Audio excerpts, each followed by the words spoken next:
You know what, it's just easier, it's like, instead of saying. It's the same number, is it not the same? You're a Yeah, math but teacher. for the people that aren't math people, 0.92 or 92, it's easier to just say 92, it's just easier, that's it.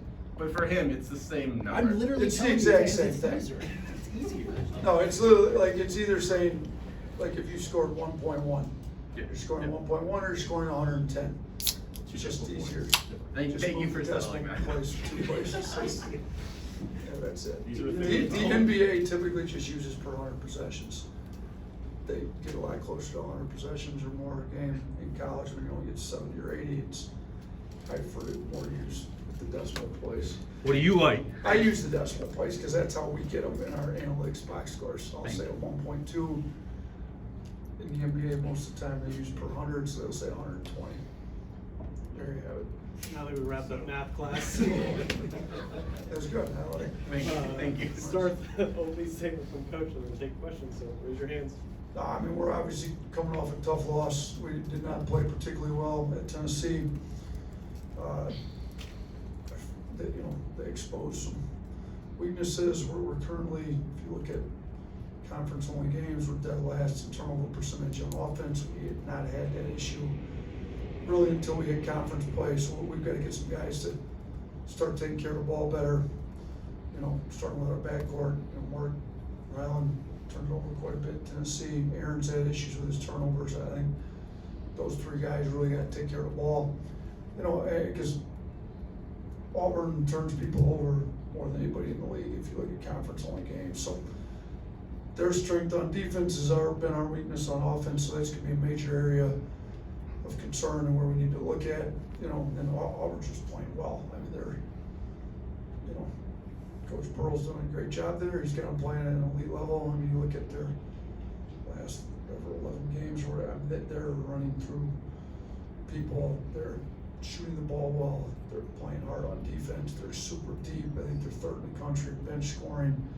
So they don't have too many flaws. Now, it's going to be a typical Alabama-Auburn game. I mean, even when one team's, and they're definitely playing better than we are right now, but even when one team's better than another, these games tend to be tough, hard-fought games. We were the better team last year, and they came in here and we were down, 17 with under 8 minutes to go, and because they came and played hard, and we were somehow fortunate enough to get the win.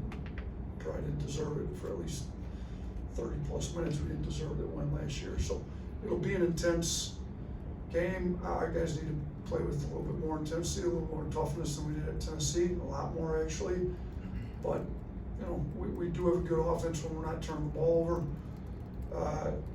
They have a good offense. We need to, Jalen Williams is shooting it well. Holloway, the freshman point guard, is playing elite. Broom's one of the best bigs in the league. They've got really good pieces on the team.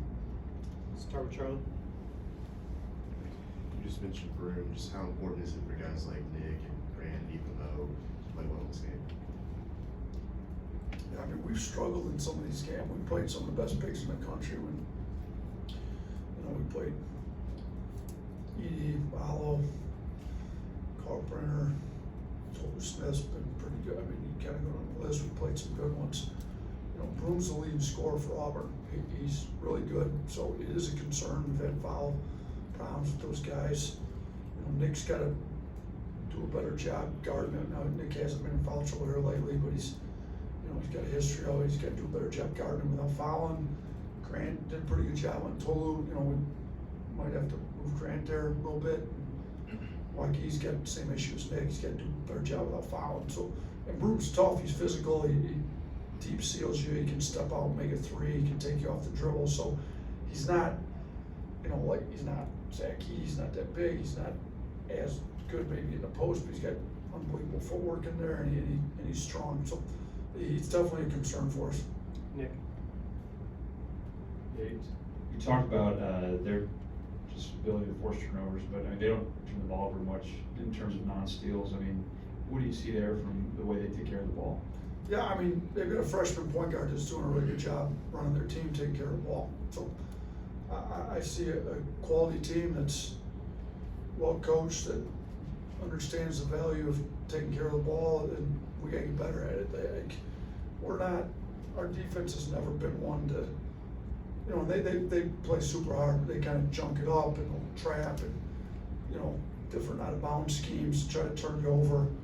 We haven't done that as much, so we've been more you know, we had the #1 effective field goal percentage in the country last year on defense. Ours has been a little bit more like that. You know, with this group, we may need to be a little more aggressive at times, similar to them, but you know, they do a good job taking care of the ball. We don't necessarily have to turn you over to have good defensive performance, but we haven't been as good at you know, our effective field goal percentage this year. Teams have been able to get to the rim too much, get too many open threes, but we're not gonna all of a sudden start gambling, going for steals, putting us in that's not really who we are.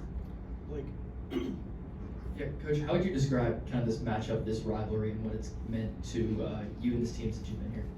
Yeah, I mean, you know, Coach Pearl came in, turned that program completely around. I mean, you look at where it was before he got here, it was at the bottom of this league. So the last 3 years, the regular season championships have been totally in the SEC, have been totally in Alabama, you know, the state of Alabama. We've got 2 of them, they've got 1. You know, they've done a good job. I think somebody told me in the last 6 years, since 2017, there's been 9 first-round picks in the Alabama-Auburn games. So you look at the talent, I mean, they've had Curl, Jabari Smith, they've had lottery picks. We've had Kyra, Primo, Brandon Miller, multiple lottery picks, multiple first-round picks from both groups. So there's been a lot of talent. There's been a lot of winning between the 2 programs. There hasn't been a lot of blowouts. They're all pretty close games, and you know, the fans certainly get into it. I mean, their environment over there is great. I'm sure our environment here tomorrow will be great. You know, it's a big rivalry game that you know, and Coach Pearl made the point to me, I think maybe my second year, like this game's always been a big game in the state of Alabama. It's taken it from a big game in the state of Alabama to a big game in the country. I think games of the night on Wednesday, I think somebody put them out, maybe it was Andy Katz, said Alabama-Auburn game, #1 game, maybe even of the week. I'm not sure, somebody sent it to me, but it's gotten to be that point. Like this, they're in first place in the league, we're 1 game behind them. You know, if they beat us, they're 2 games out, they've given themselves an unbelievable lead to win the league. You know, if we beat them, we're tied for first place, and we're right there competing for a league championship again. So this game has meaning across the country, not just in the state of Alabama now. Mike. You talked about Katie Johnson last night on the radio. Just, you know, maybe the season shooting percentage isn't great, but he went 4 or 5 against you last year. Just how dangerous is he as a shooter? Yeah, I mean, we made that point. Our guys know it. You know, you can look at his numbers. That is what he's shooting. You know, the numbers are the numbers. He's going to have a little bit different edge to him in tomorrow night's game than he has in the rest of these games. And he's one of their real emotional guys. Talks a lot, gets his energy up. You know, they kind of play off his energy a little bit. So we're not going to treat him like a 20% shooter. He's going to be treated a lot more like the 4 or 5 shooter he played like last year. Tony. You mentioned that Auburn's playing better right now, but how would you describe the gap between you guys right now? Is it a lot closer than maybe it looks on the record? Yeah, I mean, like record-wise, they're significantly better than we are. You know, we're 12-6, and they don't have many losses. If you look at the metrics, and I've told our guys this, like, okay, that's great. We've blown out some bad teams by a lot, so our efficiency metrics look good. In the games that matter, we're not coming up with enough wins. They've come up with a lot more wins. So we'll see tomorrow. I don't really have the answer to that. I think our guys need to compete more. They need to play together more. They need to take care of the ball more. Like, we got to figure out how to win tough, close games. Like, I do think the talent level's a lot closer than what the record would say, but talent's not everything. Like, you can be a really talented non-competitor. Like, I'm still trying to figure out, are we a competitive group that does what it takes to win, or we just got a lot of really talented players that fold when they're in the middle of tough games against good teams? Because I'm not sure yet. Like, I hope we got some competitive guys. I thought today's practice looked a little bit more like what it's supposed to look like. But we'll see when the ball goes up tomorrow though. Katie? You talked about the last 3 regular season titles being in the state, and all 3 of those years, one of the 2 teams has swept the series. So how important is it this year that y'all have the first opportunity to, use that home court advantage in the series this year? Yeah, I mean, it's, they're in first place, they're ahead of us in the league, like you said. The 2 years we won the regular season, we swept them. The 1 year they won the regular season, they swept us. They're a better team than we are right now. So this win at home is gonna go a long ways towards the league championship in my opinion. I mean, if they beat us, they're obviously gonna be favored at home, and they're gonna be 2 games ahead of us and at least 1 game ahead of everybody else. If we can beat them, we'll be right in it, tied with them. They certainly won't sweep us, if we can get this first win, and we gotta get ourselves going. We gotta prove to ourselves we can win a tough game. So I hope we've got some competitive guys that know what a rivalry game looks like. They can step up in this big game and play like it's for a league championship, because it very well may be. 2 more, Charlie? I think you mentioned last night how last year you guys lost to Tennessee but bounced back in a big way against Georgia. Just how have you seen the guys respond in practice if they did the same? Some of the guys, we practiced twice, Monday, Tuesday. I thought some of them responded appropriately Monday. I thought a lot more of them responded appropriately today. We made that point. We lost was it after Tennessee was at the Georgia game? After the Oklahoma game was the Vanderbilt game. Yeah, we responded to those losses pretty well last year. Now, Auburn's not Vanderbilt and Georgia of last year. They're the best team in our league right now. So I told our guys it's going to take an effort like we played with against Vanderbilt and Georgia after the losses last year, just to get a win, period. We're not blow these guys out like we did. But points made, like we did respond well last year. I think some of these guys understand what it takes to compete in this league, and some guys are still trying to figure it out. Last one, Blake. They just released the 2024 McDonald's All-American rosters, and both Aiden Sherrill and Darian Reed were named. What does that recognition mean for both them in this program? Yeah, I mean, they're really good players. We're super excited to get them both here.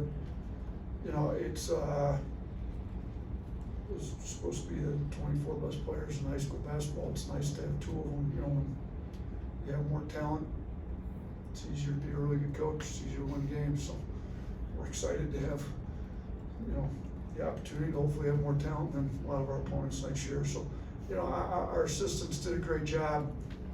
We were on both these guys with the previous assistants, and they got handed off to the new assistants that were able to close it. I mean, we've been on both these guys for a long time. Darian, being from over in Georgia, not too far, has been over here a decent amount.